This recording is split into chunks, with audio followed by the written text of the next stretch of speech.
ॐ श्रीकृष्णाय परमात्मने नमः। अथ दशमोऽध्यायः विभूतियोगः।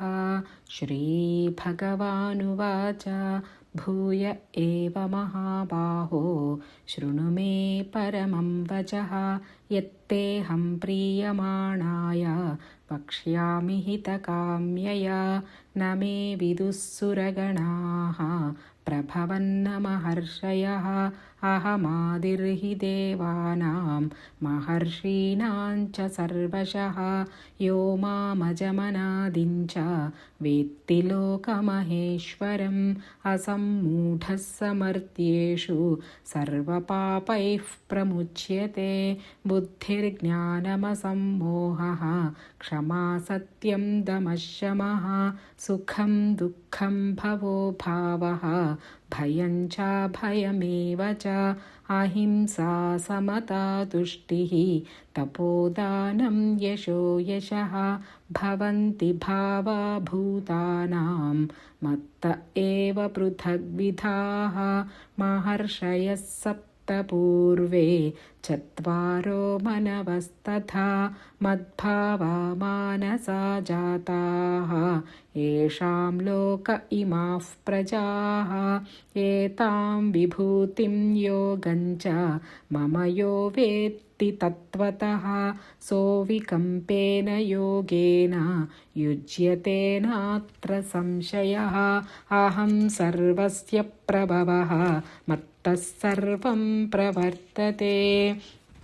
इति मत्वा भजन्ते मां बुधा भावसमन्विताः।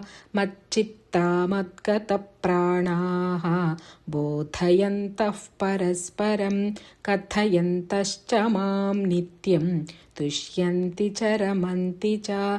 तेषां सततयुक्तानां भजतां प्रीतिपूर्वकं ददामि बुद्धियोगं तं येन मामुपयान्ति ते। तेषामेवानुकम्पार्थम् अहमज्ञानजं तमः नाशयाम्यात्मभावस्थः ज्ञानदीपेन भास्वता। अर्जुन उवाच परं ब्रह्म परं धाम पवित्रं परमं भवान् पुरुषं शाश्वतं दिव्यम् आदिदेवमजं विभुम्। आहुस्त्वा मृषयः सर्वे देवर्षिर्नारदस्तथा असितो देवलो व्यासः स्वयं चैव ब्रवीषि मे। सर्वमेतदृतं मन्ये यन्मां वदसि केशव। न हि ते भगवन् व्यक्तिं विदुर्देवानदानवाः। स्वयमेवात्मनात्मानं वेत्थत्वं पुरुषोत्तम। भूतभावन भूतेश देवदेव जगत्पते। वक्तुमर्हस्य शेषेण दिव्या ह्यात्मविभूतयः। याभिर्विभूतिभिर्लोकान् इमांस्त्वं व्याप्य तिष्ठसि। कथं विद्यामहं योगिन् त्वां सदा परिचिन्तयन्। केषु केषु च भावेषु चिन्त्योऽसि भगवन्मया। विस्तरेणात्मनो योगं विभूतिं च जनार्दन। भूयः कथय तृप्तिर्हि शृण्वतो नास्ति मे मृतं। श्रीभगवानुवाच हन्त ते कथयिष्यामि दिव्या ह्यात्मविभूतयः। प्राधान्यतः कुरु श्रेष्ठ नास्त्यन्तो विस्तरस्य मे। अहमात्मा गुडाकेश सर्वभूताशयस्थितः। अहमादिश्च मध्यं च भूतानामन्त एव च। आदित्यानामहं विष्णुः ज्योतिषां रविरंशुमान्।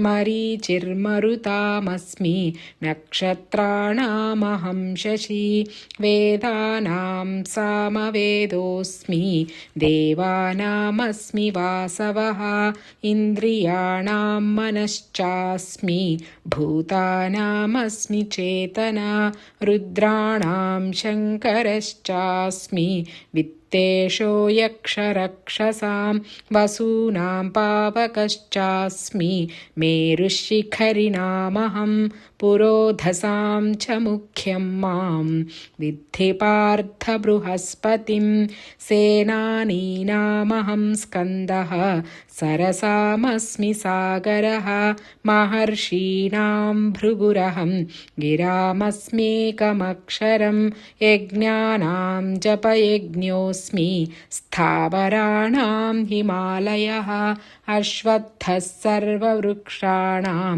देवर्षीणां च नारदः गन्धर्वाणां चित्ररथः सिद्धानां कपिलो मुनिः उच्चैश्रवसमश्वानां विद्धि माममृतोद्भवम् ऐरावतं गजेन्द्राणां नराणां च नराधिपम् आयुधानामहं वज्रं धेनूनामस्मि कामधुक् प्रजनश्चास्मि कन्दर्पः सर्पाणामस्मि वासुकिः अनन्तश्चास्मि नागानां वरुणो यादसामहं पितॄणामर्यमा चास्मि यमः संयमतामहं प्रह्लादश्चास्मि दैत्यानां कालः कलयतामहं मृगाणां च मृगेन्द्रोऽहं वैनतेयश्च